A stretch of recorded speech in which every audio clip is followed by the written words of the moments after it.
Welcome to the Christian Woman Leadership Podcast, where we hope to inspire you to embrace your God-given gifts, skills, and passions in order to lead with confidence. We want you to remember that you are fearfully and wonderfully made in the image of God, and you are fully loved by Him. You have been designed on purpose by God with unique gifts and passions in order to love and lead those around you. I'm your host, Esther Littlefield, a pastor's wife, business owner, mom, and writer. And I'm Esther's co-host, Holly Kane. I'm a wife, mom, and business owner. I also write at hollykane.org, where I focus on my passion for women's ministry. Together, we chat about important issues that Christian women leaders face. In addition, we interview other women just like you who lead in various roles, from church to community to business. Through this podcast, we offer you encouragement, tools, and resources to help you on your leadership journey. We are so glad you're here with us. Hey, and welcome to today's episode. I am super excited to be here today with Marnie Swedberg. Marnie is a leadership mentor to over 15,000 leaders from 35 countries. She's the author of 13 books, the founder and director of Bible Expo and womenspeakers.com, and she's the host of the #1 ranked and featured blog talk radio show, Perspective Transformation. Marnie, welcome to the podcast. Thanks, Esther. Great to be here. Hi, everybody. Super excited to chat with you today about your leadership journey and what you're going to share with us about, hopefully talking about worry and stress and anxiety and how we can deal with those things. So I'd love to just have you start by telling us a little bit about how you're leading currently in your everyday life. Yeah, so one of the privileges I get to have is to sit behind the computer and match speakers with planners all over the world, and a lot in the United States, but also some organizations abroad use our site, womenspeakers.com, to find their speakers for their women's conferences. So I get to work with all these over 1,000 amazing Christian women speakers who are willing to go, and then thousands of women's ministry leaders and event planners to find the right match for their events. And it is such a joy and privilege to do that. So that's my kind of my full-time thing that I work on. And then also host Bible Expo, which is an annual event. We're just right now doing the watch party. We had it in a month ago, and then now we're doing the watch party coming up. And that is introducing the latest Bible study books by Christian women authors. So you get to meet the authors and learn more about the Bible study books and see if it might be a good fit for you personally or your Bible study group. So a lot of churches that have women's Bible studies attend that event as well. And then also I do go speak, and I love to speak at women's conferences and retreats and events, and excited to get to go here in a few months to Africa, to Rwanda, Uganda, and Kenya, as well as to the Philippines for women's conferences over there. So right now, that's kind of what I'm doing. Wow, that's a lot of things. And I love it. It sounds so amazing, just all these different things that you're doing. So tell me how you got started in leadership. Where did your leadership journey begin? Well, I always say everybody's leading somebody. And I remember as an adult thinking, when do I become an older woman where I should actually start, mentoring younger women or whatever? And God put this memory in my heart of actually being 11 years old and helping with 4-year-olds Sunday school. And I was like, oh, really? I was really already mentoring women at that point. They were 4 and I was 11. I think somebody's watching us, no matter who you are, no matter what age you are, no matter what you're doing. Somebody is watching what you're doing. And I think in that light, we are all leaders. Mm. So actually, when I had my first official leadership position, I started working for a fitness center, a health club, when I was 16 years old. I started working for them part-time.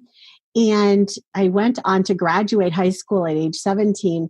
And without them knowing how old I was, because my district manager didn't tell the headquarters how old I was, they just cycled me through the ranks. And by the time, while I was still 17 years old, I was actually managing a whole health club.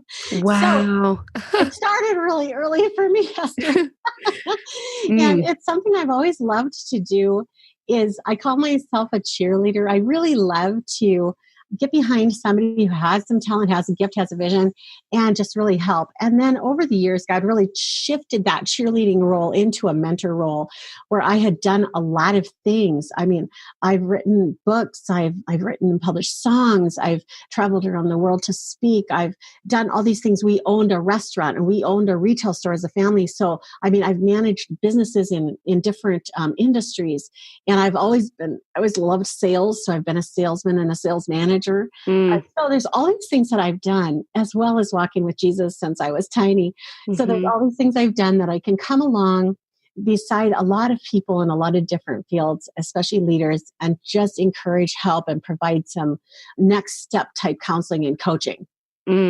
That's amazing. Yeah. And it's so cool to see how God can bring us to that place where we're able to lead, but then also encourage other leaders. So it sounds like that's a big part of what you do now. Yeah. Love that. Awesome. So have there been any specific life events that have contributed to you growing and discovering your leadership along the way? Well, I think they started real young for me. I had 3 major events when I was 4 years old. So the first one was that we were at an event at the Minneapolis auditorium. And if you remember how tall the ceilings are in major venues like that. And the other kids were going on the outside of the escalator, and they'd go up the outside of the escalator a little while and then they'd jump off, And it was just kind of a fun game. So I kept trying to do it. And they were like, you're too little, you're too little, you're too little. And so as soon as everybody was looking the other way, I jumped on the outside of that escalator and I started going up, and they were right. I was too little and I couldn't let go. Oh no. So here's little 4-year-old me going up the outside of this escalator all the way to the top. And of course, there's no way to get in at the top, right? At the top, there's a glass divider bar, and my hands started hitting that bar, and I screamed and let go. And there was a lady underneath who was selling cups or mugs, and she turned around, put her arms out, and caught me.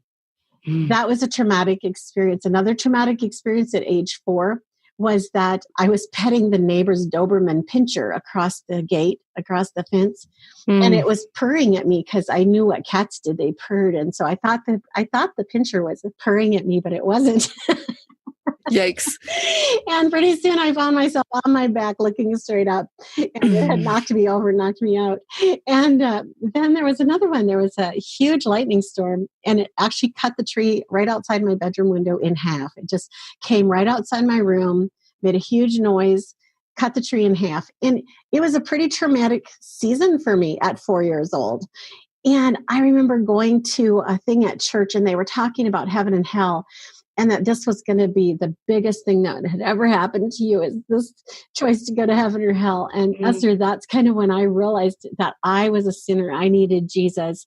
And I accepted Christ as a 4-year-old and just have lived for him ever since. I've loved him ever since. So if you talk about major events in my life, 4 years old was a big year for me. Amazing. Wow.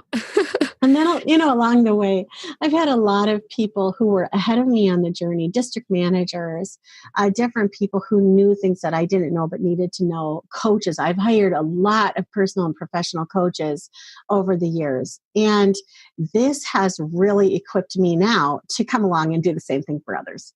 I love that. It's amazing. So speaking of people that have kind of coached you along the way, have there been any specific mentors that have spoken into your life and encouraged you in your leadership? So many. And one of the things I do, and one of the things I encourage you to do, is to find somebody that in a given year, you might say, this is the person I'm really going to study and learn from this year. And it doesn't have to be every year. Like I can't even, honestly, I don't have somebody right now because this year has just been kind of different. My mom passed away, and it's just been kind of a different year. But most years I could tell you right off the top, who is my person for the year. And I just go ahead and kind of what I call consume. I consume everything that person has written, or, I watched their, last year, Brene Brown, you're just going to go and you're going to just learn from this person. They're ahead of you on the journey. You really resonate with what they're saying and even how they're saying it. You resonate with their life and what they're trying to accomplish.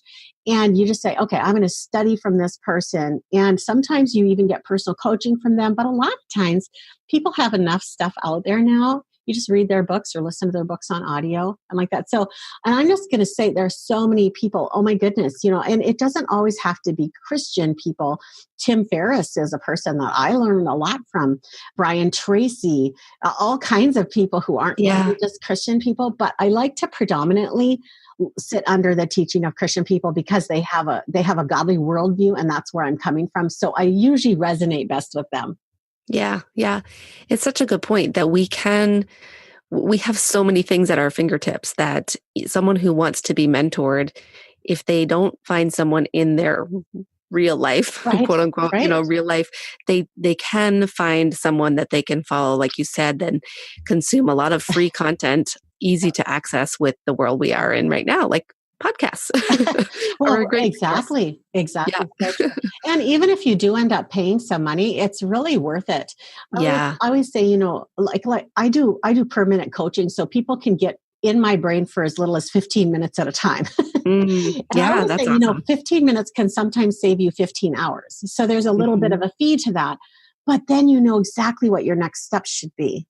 Yeah. And, so just taking the time and even making the investment into yourself or your own ministry, it's so worth it. It is. It definitely is. So I want to go back to something you mentioned at the beginning where you talked about some of the travels that you have coming up. And I saw on your website that you've done a lot of international speaking and traveling. So I'd love to hear a little bit about how that has played a role in your journey and how you ended up doing that. Because not everybody travels internationally, and especially speaking. Yeah, and especially me, because I can't function without sleep. And so when you throw in jet lag, so up until 2009, I was saying no to everything that wasn't national. And what happened there is that in 2001, God had put a picture in my head of a little blue clickable map, a U.S. map. And it was very distinctly a U.S. map. And I knew that was weird. I was just I started seeing this map. And I was like, God, what's this map doing to my head? And so I understood through prayer then that God wanted me to start womenspeakers.com.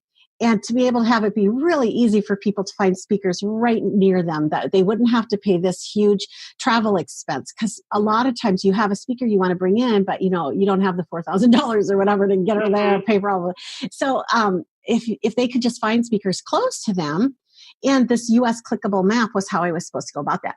So in 2009, then I was praying one day, and I had a world map in my head, and I'm like, "What is that doing in my head?" And I was thinking, is God calling me to expand ChristianWomenSpeakers.com to the world? But that just didn't resonate. It wasn't like that. And that Friday of that very week, where that globe came into my head, I got a call from Compassion International, and he said, would you like to go with us to Peru to just see our ministry? You have influence over a lot of people. We'd like you to really understand what we're doing and come to Peru with us. And I said, what's funny is that if you would have asked me this last Friday, I would have said, nope, sorry, can't do, bye. But since you're asking me this today, I am just not sure what I'm supposed to do. So I'm going to pray about this, get back to you.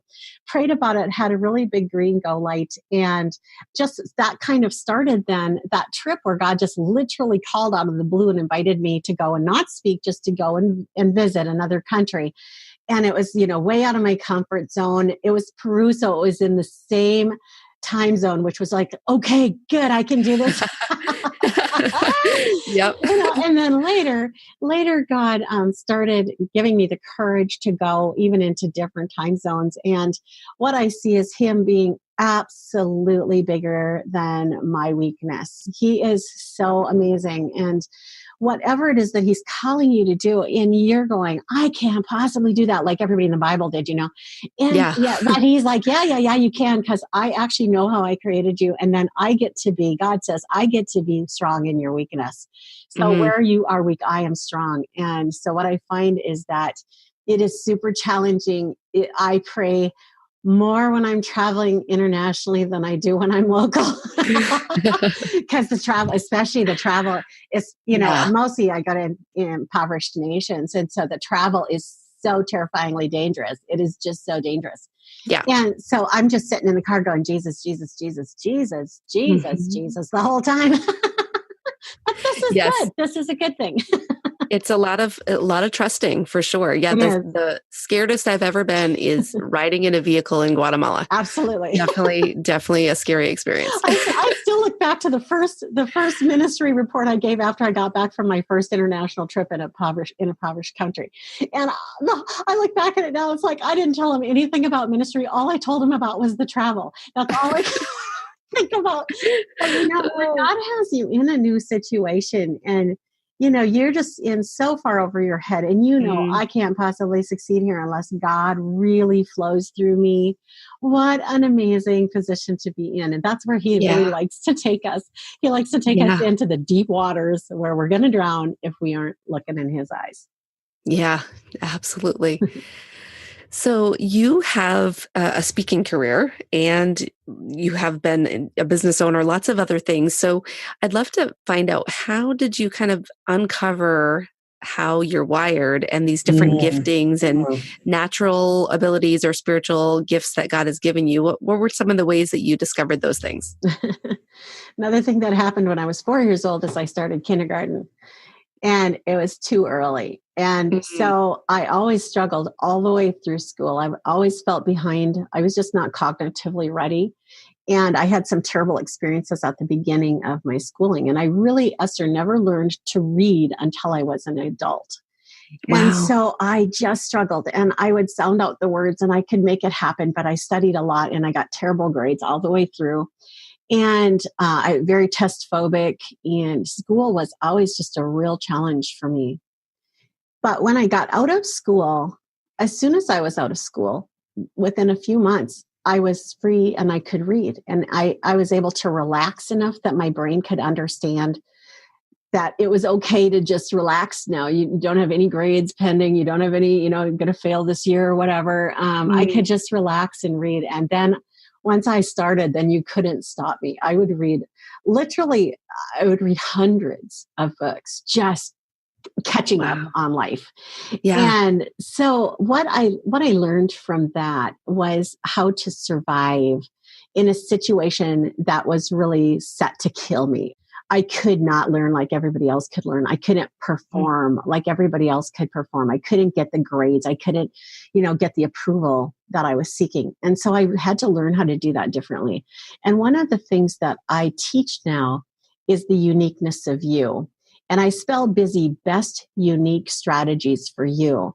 And I encourage you, just even right now as you're listening, just hold up your thumb and turn your hand so that you're looking at your thumbprint, because that little 1-inch rectangle right there is so unique to you that it can convict you of a crime in a court of law, just 1 inch of you. And when God strung together your 3 billion base pair of DNA, he did it in a particular way. He created you just like you are for his glory and his honor, for his purposes.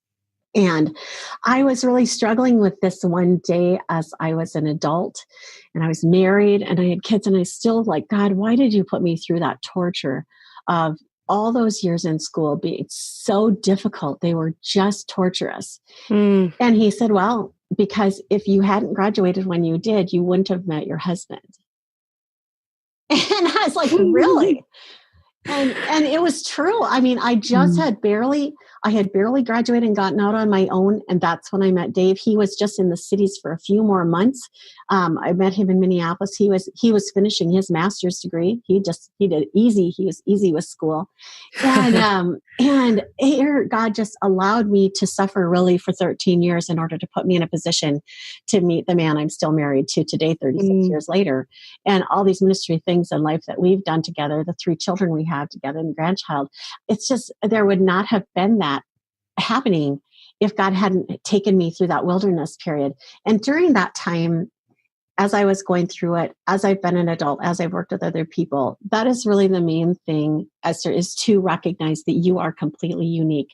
There's nobody that's like you at all. And my favorite analogy to help you understand how special you are is I had written several songs. I've written over 40 songs now, and several are published. But at the time, I'd written several songs, and the songs would just come into my head, and I would just write them down. And I was singing in my living room one day, singing some of these songs to God, and I was frustrated. And I was like, God, how come you keep giving me all these beautiful songs, and they just get to sit here with me in the living room? It doesn't make any sense. I sing them once at my church, and that's the end.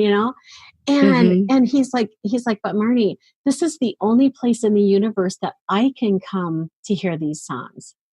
And I was like, oh my goodness. Then I couldn't care less. Then it was like, I don't care. If you're the only one that ever gets to hear them, I'm singing them with my whole heart for you. This audience of one perspective. And, later after I had released all the, need to have them published and all that, then God did that. But at the same time, I just want to encourage you. You are the only person in the entire universe that can worship God the way that you can. Nobody else can. You're it. And if you withhold your worship, if you withhold your talents, if you withhold the gifts that he's given you, the opportunities that he's opened for you, they're gone. Nobody else can do it the way that you can. Yeah. And I think there's women listening who maybe they are listening while they're doing the dishes in their kitchen and thinking, this is, what am I doing with my life? And they feel like maybe they're wasting their time or their life raising the babies at home or things like that. And I love that idea of the audience of one, because it's, if we can do whatever we are doing for the glory of God, then it all counts. It all matters. Well, and Esther, I remember learning this, changing diapers, because that was really, we homeschooled our kids, and I had been this, big sales manager and winning all these awards and everything, then got married and had a family and stayed home. And I too was like, I don't understand how I'm going to have, no, this is funny, but I think about this, how I'm going to have any eternal reward if I'm just sitting here washing dishes and changing diapers, Yeah. So one of the books, my most recent book that I wrote was Flow Through Vessel, and it's how to let God flow through your life. And because anything that he flows through us, it has eternal reward to it. So I can go and change diapers, wash dishes, feed the poor, whatever, without him. And it has the exact benefit of changing the diapers, washing the dishes, and feeding the poor. But if he's doing it through me, if I'm actually doing it for his glory and honor, then all of those crazy, dumb things have more than the value of what I just invested. They actually go with me into eternity. And when we go through that fire where all the wood, hay, and stubble fall away, everything that has the gold of God on it comes right through with us. And so that's actually where I learned that, Esther, is changing diapers. This too can be for the glory of God. And he can actually, you don't know who's watching you. You don't know what God is doing. You don't even know what that child is going to grow up to do or whatever. And it doesn't matter, because God does. And if that's where he has you, be there with your whole heart. Yeah. So, so important. We hear this from many of our guests, the same message. And I feel like it's because we need a constant reminder that just serving God wherever we are, we can be making an impact in our everyday life. We don't have to be standing on a platform in front of thousands of people to be making an impact. So I love that reminder again. So Marnie, can you share maybe one or two lessons that you've learned along your journey regarding leadership, maybe a challenge that you had, or any particular lessons that you've really come away with up to this point? Sure. The first thing that's coming to my mind is humility. And Elizabeth Elliot defines humility as flexibility. And I remember hearing that definition and being really impacted by that. I thought, that's something that I can actually track. I can actually track if I'm being inflexible or flexible, if I'm being humble in that way. And one of my favorite verses in the Bible is the sinful man in his pride does not look to God. And how if I'm going at anything without getting God's input, I'm being proud. And God just really desires that I would just remain in his presence, in his counsel at all time, doing it his way and only his way. And so this humility piece is really big. And I love it that Moses was called the most humble man in the world, because some of the stuff he did I mean, he's leading, over 1 million people. They're stubborn. He can kind of look like a little tyrant every once in a while. But from God's perspective, he was super humble. And the way that he was because he just kept on trusting God for it. And one of his famous lines that I love so much is, if you don't go with us, I won't go. You are the distinguishing difference. And so to me, that's what I want in my life, in my leadership. I want Jesus Christ to be the distinguishing difference. And the way to get there is through humility, through this position of, they don't even need me. They could bring in another speaker. They could read a different book. You could have a different guest, whatever. I'm not really exactly necessary to the mix, because if I die today, the world's going to keep spinning and God's going to keep getting his work done, right? So he doesn't actually need me. But because he's uniquely equipped me, he offers me the privilege to partner with him. Yeah. And that is where the joy comes from. So just keeping this in mind. And of course, I wasn't always in this mindset. I remember after my first book was published with St. Martin's Press, and I'd been on TV and going all over the place. And one time I was on right after Martha Stewart. And I mean, it was like this big head trip, it was like, this is when I was, wow, this is, I've really arrived and everything like that. And I was really proud. And even I was thinking, my family's holding me back from really being something special. And I was kind of irritated with my family for holding me back. And it was a sad state of affairs, Esther. But God just taught me then through the years to just settle down, Marnie, just settle down. Yeah. It's really not all about you, And I can do it without you. And I remember the day I was in my kitchen, and I was feeling really pretty proud and irreplaceable as a parent. And God was like, so what do you think would happen if you died today, Marnie? And I was like, well, that's an interesting question. So I guess probably Dave would either make it on his own, or he'd remarry somebody that would raise these kids. And God's like, and do you think I can handle that? And I was like, probably so.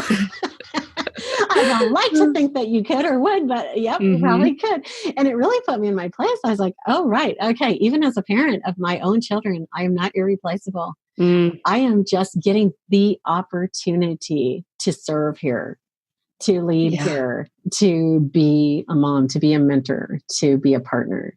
And I think just to keep this in mind is just gigantic. Yeah. Such a good lesson, and probably one that we need to be reminded of on an ongoing basis. I love that reference of humility being flexibility. That's a convicting one for me, for sure. Because I like things my way. Man. And actually, this is a podcast for leaders, and you guys, typically, if you're in a leadership role, you are built to be in control. I mean, that's one of the core values of a leader, is that this comes naturally to us. And so it does not come naturally to us to be fully dependent on God and to just roll with it like where he rolls us. This takes a lot of breaking of our wills, really, to come to a position where we will be totally dependent on him and go with him wherever he leads us. Absolutely. So true. Awesome. So, Marnie, one of the areas that you really have an expertise is in staying healthy as a leader and dealing with stress and anxiety and worry. So I'd love to get some thoughts on that, as our listeners maybe are dealing with various challenges, traumatic history situations, or just all the pressures of the everyday life. So can you give us some pointers on ways that we can stay healthy and deal with stress in our lives? So the first thing I want to do, and I want to mostly deal with the stress here in our last few minutes together, because I'll let somebody else talk about the body healthy and all that. Okay. So one of the things that I struggled with my whole life was what God really meant and how he could ask us to pray without ceasing. That really bothered me. And I mean, I really worked at it. I remember being so frustrated on days when I was doing things that were highly mentally taxing and thinking, I haven't thought about God for hours, or watching an intense movie. I felt guilty afterwards. Wow, I haven't thought about God for hours, and wanting very much to be in constant communion with him, but not really grasping at all how to make that happen. And yet it was a command, pray without ceasing. It's not like pray whenever you can or pray between things, or it's pray without ceasing. So one of the things that has given me the most peace and joy in my life, in my leadership, is learning how to pray without ceasing, without guilt, to pray really pray without ceasing. And so the analogy is a dolphin. So if you think about a dolphin is a water dweller and an air breather. So the dolphin lives under the water, does all of its housekeeping and life under the water, and then it pops up every couple minutes for air, and that's how it survives. And we all know that when we as humans are running out of air, it would be the same thing for the dolphin. As soon as the dolphin starts needing air, it starts to feel a kind of stress or anxiety. And so it goes up for air. And this is very automatic for the dolphin. Like you and I, when we breathe, we don't even think about it. There is no thought happening. It's so constant that there's no thought. But for the dolphin, it's a little different. It doesn't have to go up exactly every 4.2 minutes or whatever. It can go up sometime between 3 and 5 minutes. So for us with the prayer, we are earth dwellers, but we are prayer breathers. And so we live on the earth, but in order for us to survive spiritually, we have to go up for air through prayer. And this analogy helps me tremendously, because just like the dolphin will have a sensation that causes it to surface and get air, we have sensations that will cause us to need to go to prayer. And the more that we understand this, the more that we make this into a lifestyle, a habit, just something that we do all the time, the more we'll find ourselves turning every single emotion, every single anxious or happy thought into a conscious awareness of our need to talk to Jesus right then. And it changes everything, Esther, because no longer do I have to wait for a certain time or feel guilty if I missed a time. Instead, it's just life itself. It is the circumstances that God's allowing in my life that drive me to prayer. And so I just call it the air of prayer. I just breathe the air of prayer.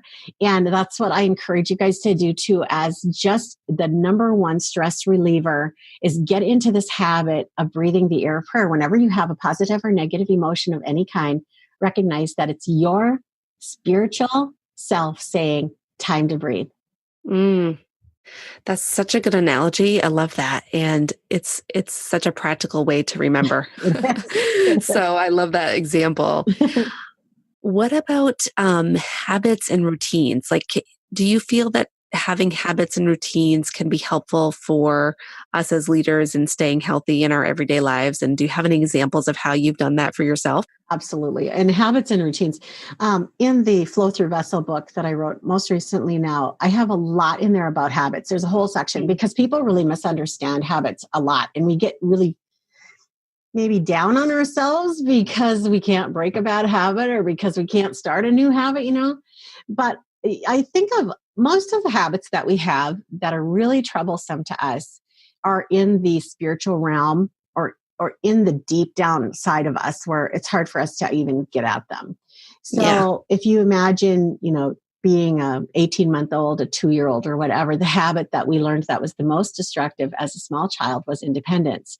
It's great. It's great for life, but it isn't so good for spirituality. So we learned to say, no, I'm going to do it my own way, or no, I can do it myself. And so we've had thousands or millions of repetitions of that particular habit in our lives. And that's really destructive with our relationship with God, because with God, he wants to say, no, you do it my way. And we want to say, no, I'll do it my way. And so we have these habits that are detrimental to our peace and freedom and joy and usefulness to God and rewards and all that, but they're hard to break. And I like to use the analogy of pasta noodles. So if you take these noodles and you just have a little habit that you started recently, maybe you started having a Coke every night before bed and you're noticing that the weight's going up or something like that, it's pretty easy to break that, right? You just make a commitment and you break that, no problem. But let's say that it's one of these habits that you've had since you were little, or maybe for 30 years or whatever. And now what you have is you have millions of habit strands, like habit noodles. And if you were to take a whole package of pasta noodles and you would put your hands on each side of them and you try to break that whole package, it's not going to work work out. So what do you have to do, Esther? One at a time. Break it. Yeah. Small steps at a time, right? You just have to, you just have to break what you can break. And that's this whole teaching now that we're seeing scientifically, where it's like, you have to take 2-degree turns, or you have to make smaller habit changes. Don't try to change this whole thing. So my analogy is that a deep set habit that you have in your life is like a train with 50 cars that's going 70 miles an hour. And now as the conductor, it's true that you have the right to turn that train. You get to tell the train when to start, when to stop, when to turn. You're the conductor, you're the driver. However, you've got 50 cars behind you and it's going 70 miles an hour. If you try to make a hard right turn or a U-turn right now, you're going to crash and burn. And the whole way that God put our subconscious mind together is so that it won't allow that to happen. It's created to keep us stable and to help us to not have accidents. So when we slip, our hands automatically go out. When we're hot, we get sweat to help relieve it. Cold, we get goosebumps. So the body is just naturally set up to prevent us from changing a deep set habit really quickly. And so there's a lot of peace there, because a lot of gals are really, I know you guys, I've done it too, beat myself up because I can't change a habit fast enough. It's like, how come this habit takes so long to overcome? Well, you have millions or even billions of repetitions of that habit. Your brain is thinking so fast all the time.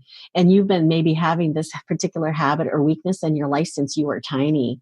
So give yourself some grace. But yes, as soon as you can, start making habit changes that are going to be good for you. I mean, every morning, I have to back up just a sec before I tell you the habit. But in 1997, God asked me to do something that couldn't possibly be done. My plate was so full, there was no space for anything else. And this particular commitment would have taken several extra hours a week, and there was just no way I could do it. But I didn't feel free to let anything else go. So I couldn't get past it. It was like, okay, this is just keeps coming. I'm supposed to do this, but there's no way for me to do it. I don't know how to do it. So God, you're going to have to show me how to do it. He didn't show me any way to do it. So I finally was really frustrated. And I said, well, then apparently time is of no object to you, because there is no way for me to say yes to this and to be able to do it and still be able to do everything else I'm doing. So I said, as long as time is of no object to you, then time must be of no object to me. So I put away my watch. I put away my alarm clock. I took down all the clocks around my house. I left Dave's alarm clock on his and the microwave clock. Otherwise, I went clockless. I went completely time free. And it was terrible. It was awful. Of course, I had these deep addictions to being time controlled, being time manager. I was priding myself on being the 1-minute manager, and I was so on time and so prompt. And so to live without a watch was just terrifying and overwhelming. And sometimes in the night, I'd lay down and I'd be like, okay, God, wake me up when I need to get up. And so I'd wake up and I'd get up and I'd take my shower and I'd get dressed and I'd sit down in the living room and have my private time with God. Everything's still really quiet and really dark outside. And finally I'd be like, I wonder what time it is, So I'd walk into the kitchen and I'd look at the microwave and it'd be like 3 a.m. I'm like, wow, that isn't working. But I was committed. I knew that I couldn't do it without God ordering my time. And so it took about 6 weeks for me to actually listen closely enough to actually hear when it was time to get up and when it was time to move around. And I got in this flow of just listening to Jesus and letting him orchestrate my time and my schedule. So having said all that, then, going forward in time, there's situations where there's just simply no time to do this or that or the other. And so I just have to lift it up to God and say, what is it you want me to do? And sometimes when we owned the restaurant and the retail store and I was homeschooling still at the time and running womenspeakers.com, it was crazy. And sometimes I'd be triple booked. I'd have like 3 places I would need to be at the same time. And I would go ahead and schedule those appointments. And I'd be like, okay, God, this is impossible, but you've got to do what you need to do here. And so I would just go through the day and he always would just move it around. He would just move it around. It was miraculous. I could tell you miracle after miracle after miracle related to just being flexible enough to letting God orchestrate every detail of our lives right down to the time. But the analogy there was that breaking the time habit for me took a solid 6 weeks. And I think that was really miraculous. I think it was very fast. But one of the principles it taught me is as you're breaking this big set of pasta, let's say the whole box of pasta, so you take a little set, pretty soon you're down and you've got a big chunk left in your hand. But it's enough. You can do it. You have enough strength to do it. And as you're developing these habits, you're actually getting stronger at habit development in that area. And you're going to be able to break a lot at the end. So don't give up. Just keep on working toward the smaller habits that are going to feed into this large habit break at the end. Yeah. So good. We talked about habits back in January on the podcast and had a few episodes about habits, and so much of what you're talking about, it completely coincides with that. So I'm curious to know, just for your everyday life, because you are a mom, it sounds like you're a grandma, you're a wife, and then you're a business owner and you're a speaker. What are some of your own personal habits and routines that help you stay healthy and be effective with all these different roles that you're managing? So the first thing is that if we think about the book of Genesis, when God's creating the world, his day started in the evening, and it was evening and it was morning. It was the first day. So how do you go to bed? And so one of the things that I do is when I crawl into bed, I just ask God, how was it with us today? And sometimes he's like, oh, this was a great day. Go to sleep. You're good. And some days he's like, there's a couple things we need to talk about. So we have a little chat before I drift off to sleep. But it's such a peaceful and wonderful way to go to bed at night. And I define success as God's well done, good and faithful servant. And I know that the dictionary defines it as the accomplishment of a goal. But honestly, even like an Olympian, they get the gold medal. And as soon as they get off that stand, they have to start defending the gold medal, you know? And it was all the time until they got there. They weren't a gold medalist. They were just somebody who was working on whatever their skill was. And so this nightly practice of just checking in with God and saying, how is it with us? And hearing his well done, my good and faithful servant, go to sleep.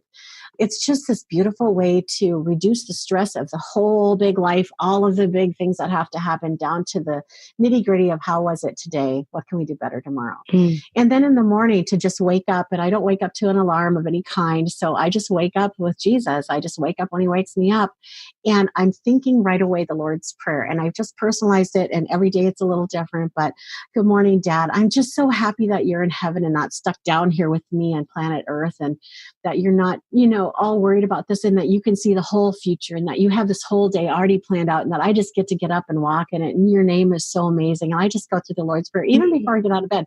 And honestly, Esther, sometimes I drift in and out of sleep, maybe for even 45 minutes or whatever. I just don't worry about it. I just work on the Lord's Prayer there for a little bit with him and enjoy that time. And then I get up, and we have got a wonderful situation right here in our home where we have an elliptical runner out in our Florida room. And so before I shower or anything, I grab my headset and my phone, and I grab my prayer list. I go out, and on the elliptical every morning, I pray through the countries of the world and pray for the women of the world.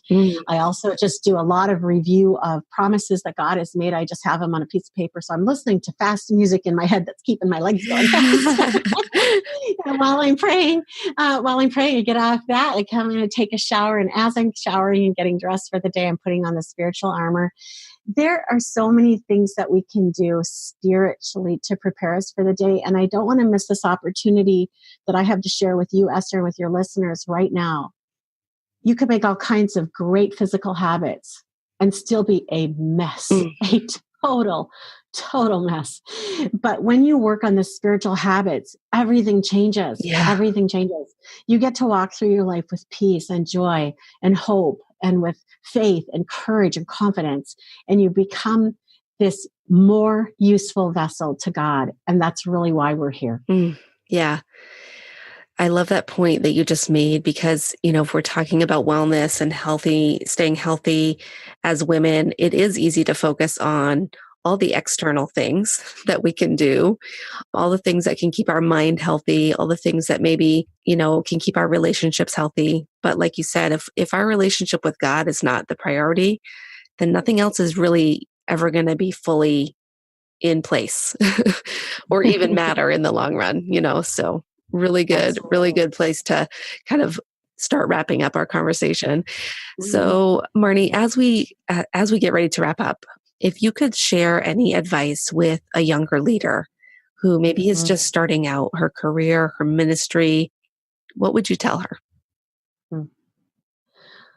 Well, I think I want to leave you with the story of the amethyst miner. So we had taken a trip with our kids up to Thunder Bay, Canada.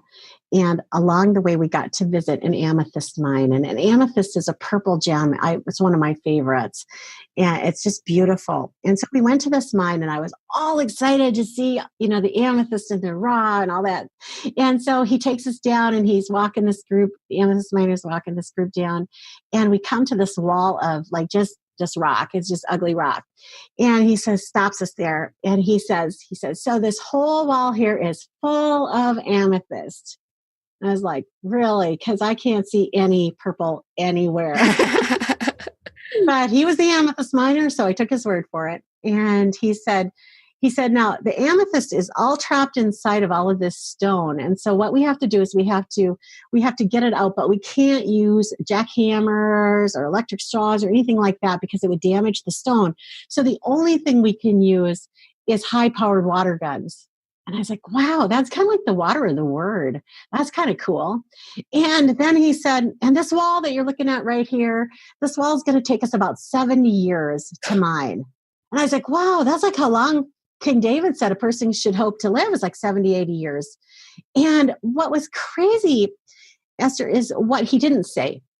Now, he's an amethyst miner, and his whole job in life is mining amethyst. And he didn't say that darn rock, if it wasn't there, we'd be able to get that amethyst so much faster. Mm-hmm. Instead, he was just all, he had it all planned out. We're going to use water guns. We're going to spend 70 years. We're going to do this until we get it all out of there. It was no big deal to him. It's like that's his expectation from the beginning.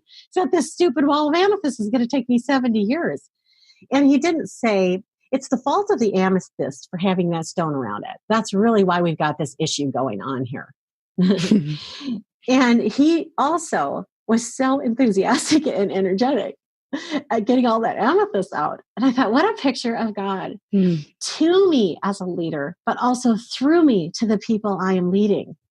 We are all a project, a big, long, multi-decade project.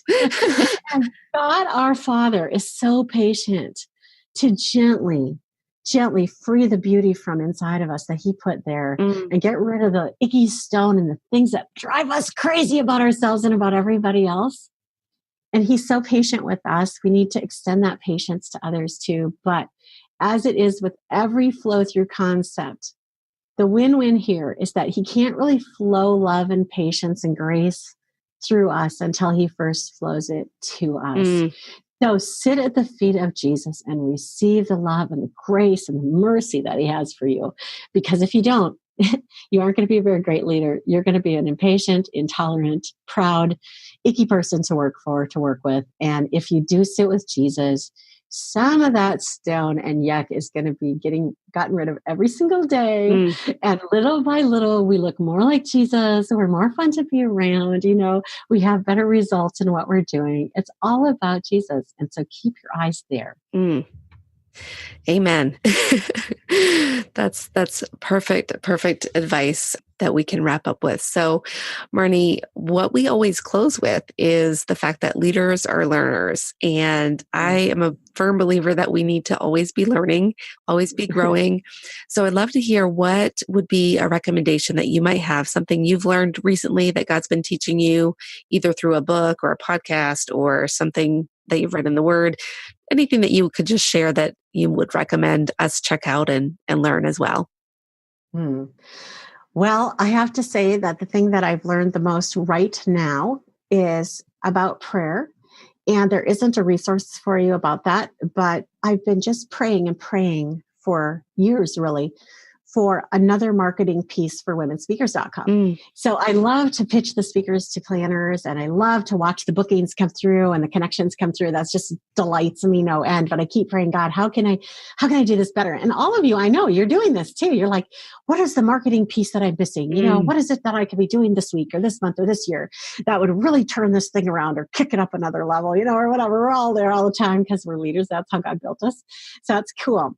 But on Sunday, during church, it was so chaotic. And the PowerPoints weren't working and the phones were ringing around us. And there was a guy that was coming up to my husband telling him he had to leave right now and help him to get some blankets that he needed. And, I mean, it was just crazy. It was just like nuts. It was like, what's going on here? And right during all that chaos, God just spoke to my heart. God just spoke to my heart that the next marketing, and I thought it was so funny that he said marketing, the next marketing thing I needed to do was that when I was praying for the speakers, that I should call them and let them know that I was doing it. Esther, I burst into tears. And I was like, are you kidding me? Are you kidding me that I get to use marketing time to pray and connect directly with the speakers and pray with them one by one? This is so incredible. I can't even think of anything I would rather do with marketing time.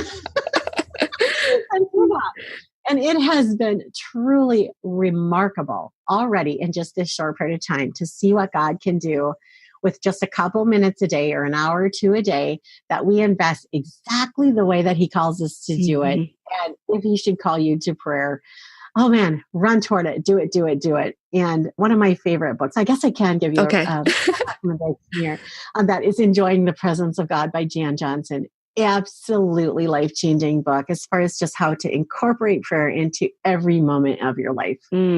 Perfect. We will put the link to that in the show notes. Right.